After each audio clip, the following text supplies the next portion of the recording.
don't have a date.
Good evening. I'd like to call this meeting of the Pinetop-Lakeside Council to order. We do have a quorum. Councilor Heisler is excused tonight. I would ask you to stand and join me in the Pledge of Allegiance, and please remain standing for the invocation.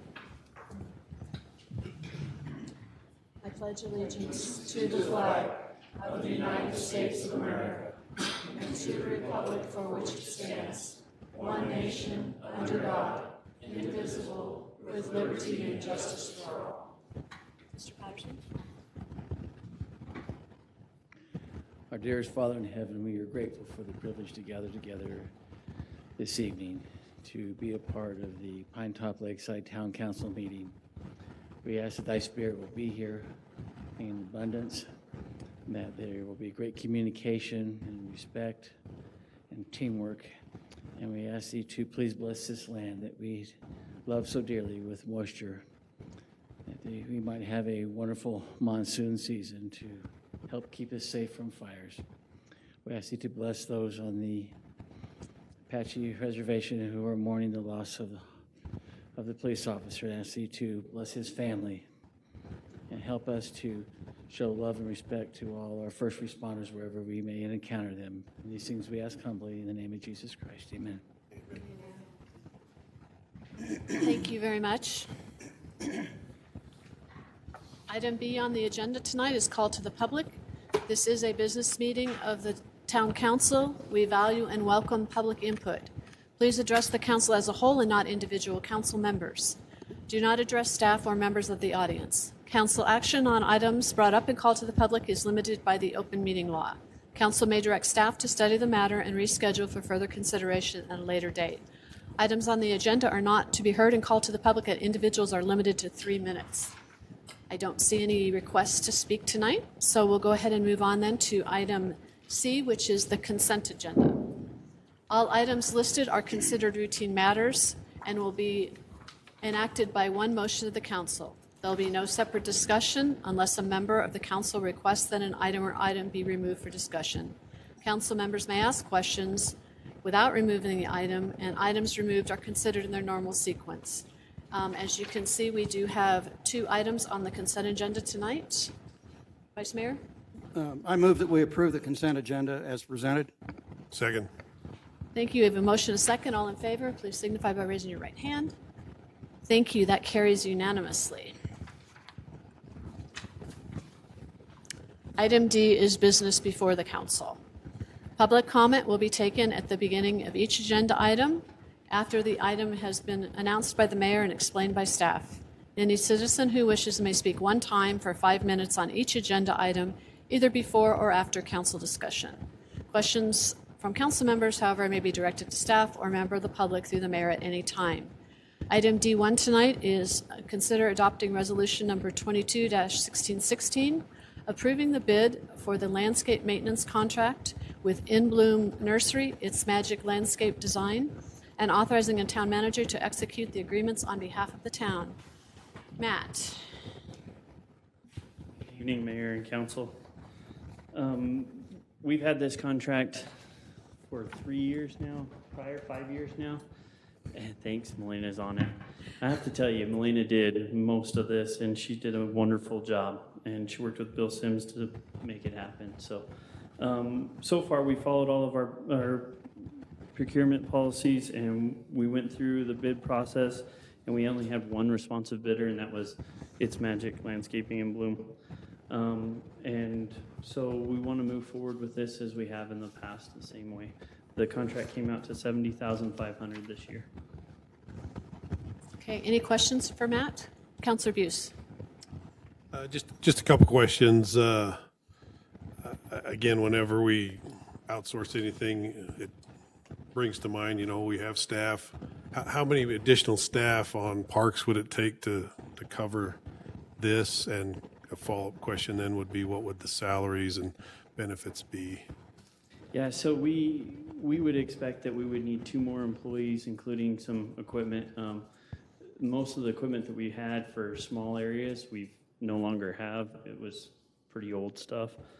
So mowers, trucks, things like that. But we're looking at probably 2 employees. Salary would be about $73,000, but then we're on top of it, we have $45,000 in benefits. So a total of probably about $118,000. And then, if you added a truck and some mowers and things like that, miscellaneous stuff, we're probably looking at about $131,000 annually for that. So I feel like it's a good move to stick with the current contract. Okay, thank you. Any other questions? Councilor Watson? And this contract is an increase in term, is that correct? We're covering summer as well as winter, and is the term changed in the contract? It's 5 years, and every year it's a renewal, and we'll come back to you every year for the addendum. Typically, we come back, and if there's any price changes or issues with it, we do an addendum at that time. Okay, thank you. And they do, to answer further to your question, they do cover summer and winter. However, they kind of swap their hours. Their hours are a lot less in the wintertime. We have to ask if there's an issue more in the wintertime than we do in the summertime. The summertime, they're on a regular schedule to be at all the facilities. I guess I just read that in the past we have hired seasonal help, and we're not doing that. And so I'm curious, are they picking up additional duties or tasks under the contract since we're not hiring summer help? That one's a tough one. We still hire the summer help because we've increased the events and other things at our parks. However, we wanted to make a more of a stronger focus at our parks and making them better and more beautiful. And so we focused all of our staff to our 2 major parks is what we've done, and Jack Parker Park as well, instead of having them try to take care of this as well. So the idea was to cut back on what they had to do so that they could focus on those parks. So our crews only take care of our parks? Yeah, And this Frank contract's for all the other? Naranjo, our parks manager, he only handles Jack Parker and then Woodland and Mountain Meadow. And then that way, we were starting to get spread too thin, and we were also trying to hire a bunch of temps to help in the summertime, but that takes a lot of oversight, and so we were starting to run into problems with doing that. So now we still hire temps, but we only use them at the parks and also with the roads crew when we have big projects and things like that, so we still short what we actually need. Okay, I think they have done an incredible job keeping our town looking nice. I get compliments all the time on the cemetery, so I think that's been a good move to increase the work over there to 3 times a year instead of twice. So I think they're doing a really good job. Councillor Kriegbaum? I agree. I see such a difference in the town's appearance, especially the plants that they do, the grass, I didn't realize they did so many. I mean, 12 properties is pretty impressive. And I think we're getting a bargain. But the thing that does kind of cause a question for me is there's a big difference in how much work they have to do in the summer as opposed to the winter. And yet all they did was, in the figuring of how much the contract was, they just took 1 month and then multiplied it by 12. And that doesn't seem like it's very equitable, but I think we are getting a bargain, so I'm not going to complain about that. Yeah, actually, In Bloom asked us to do that. It helps them survive in the wintertime to spread it out like that. So we've agreed to carry them through. So I think you're right. I think their cost in the summertime is extremely higher than it is in the wintertime.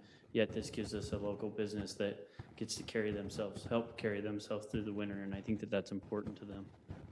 I drive probably about the time that they are coming to work.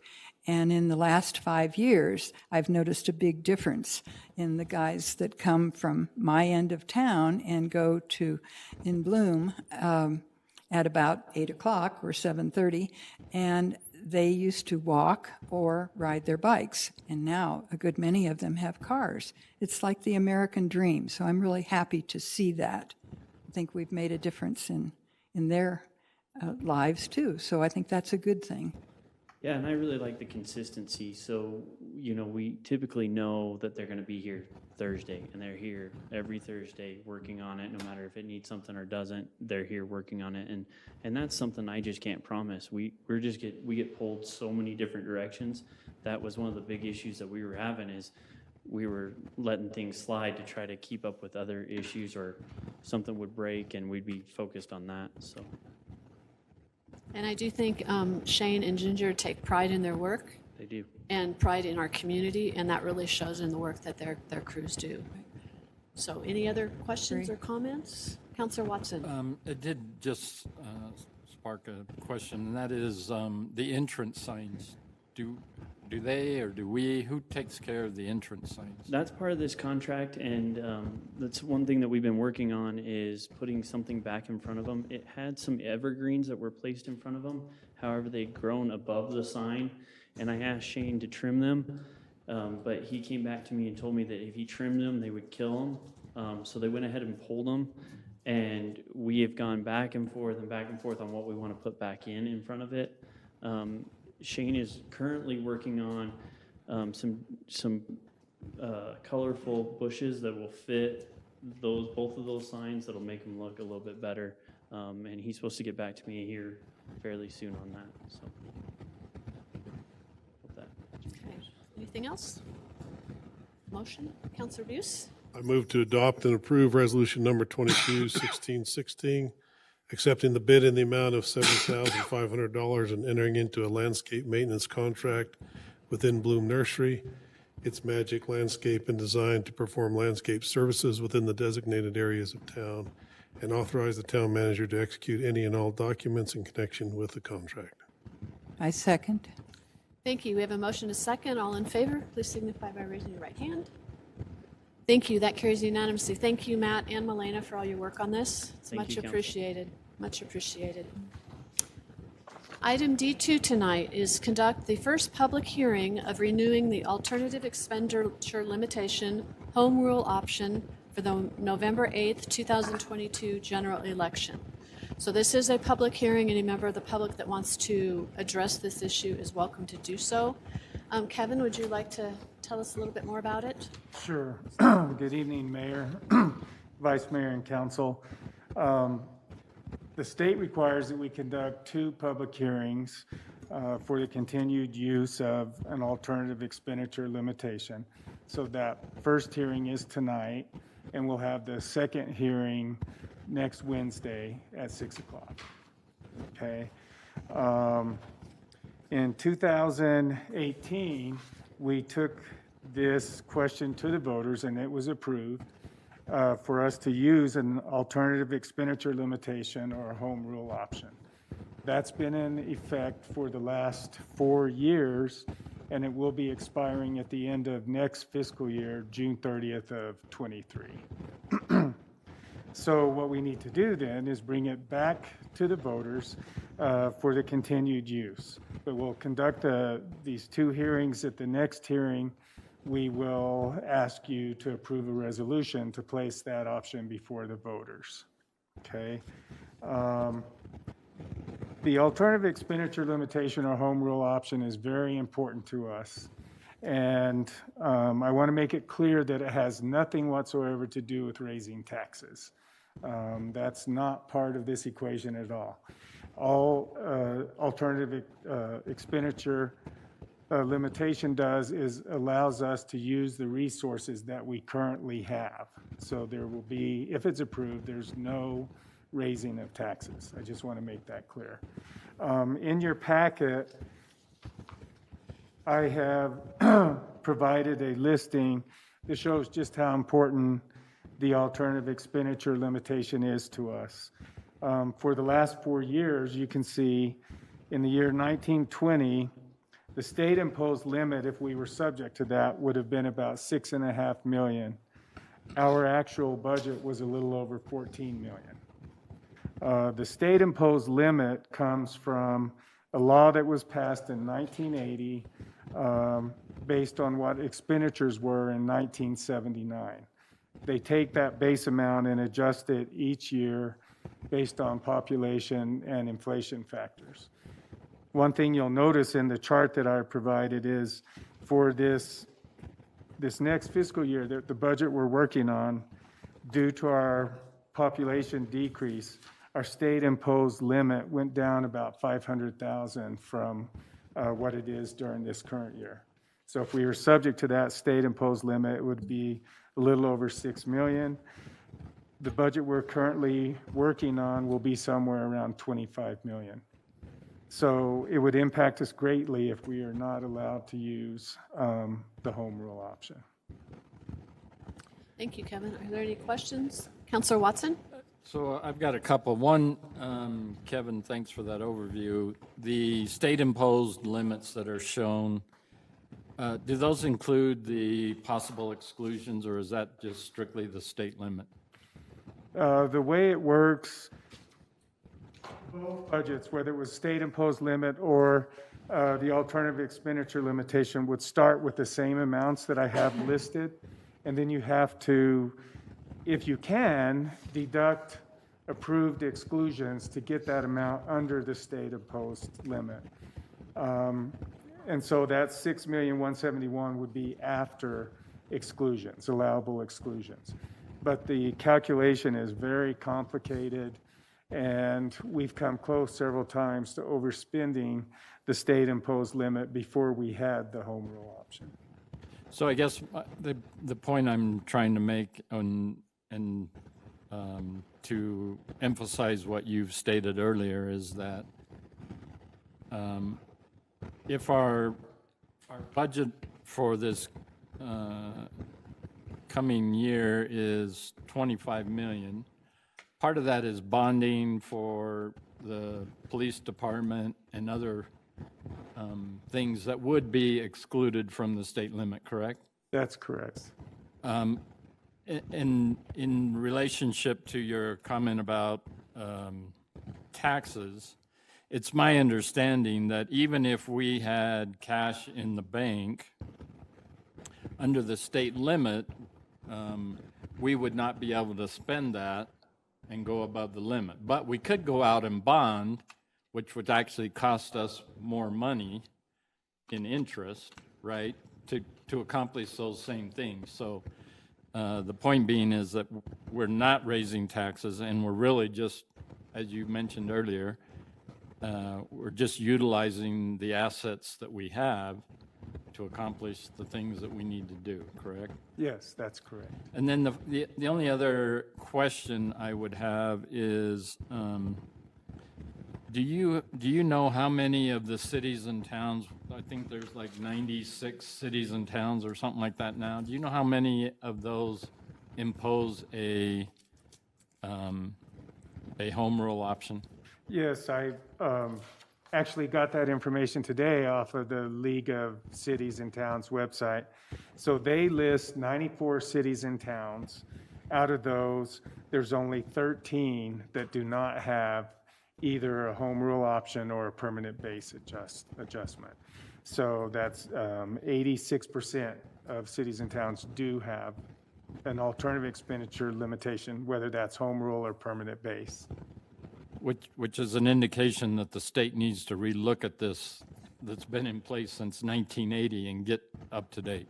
I couldn't agree more. It does seem like we're almost penalized more because we weren't even in existence at that time. So it's really an interesting calculation. So thank you, Kevin. Yes, Councilor Buse. Just a question on you mentioned it doesn't raise taxes, and that's what many of the voters will be interested in.